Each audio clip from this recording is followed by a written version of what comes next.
My name is Andrew Alvarado. Currently own CrossFit Fairway Park in Hayward. I'm a retired baseball player. So my baseball career started when I was in Little League and then high school, and then that's when I signed, or I was drafted by the Braves after high school.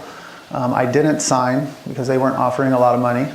And so I went to Sac City for the first year. Did not like the program, played a lot, but decided to come back home to Chabot. It's just right down the street from where I grew up, and I ended up signing with the Astros in the 7th round. I think at the time that round was giving around $100,000, so they gave me some money, which was nice. I threw a really good curveball, which is called a spike curveball, which the year that I was at Chabot, I struck out the most people in California with that pitch, and was most likely the reason why I signed. I started out as a starting pitcher, of course, in college and the beginning of pro ball. And then as things progressed, I ended up a setup man and a closer. The nightlife, it was something that I did before I left, and it's something I carried on then. And it was drinking, it was staying out late, it would lead to some drugs, and it was just a cycle. And it was like I was dealing with the addiction while trying to be a professional athlete, and it was just a little overwhelming. Well, I mean, looking back now, at the time I was just going. And you know, you look back when you're better, and I'm clear-minded, and I've been sober for a couple years now, and you're just like, man, I can't believe I did that stuff. You know, I wish I could take it back.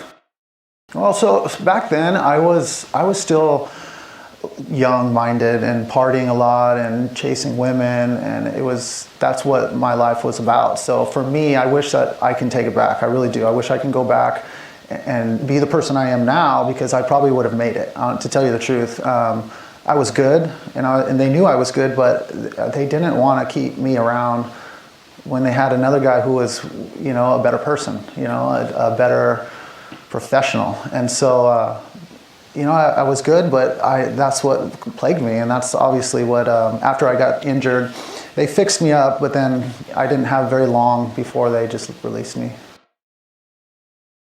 They released me it was just a phone call by the general manager.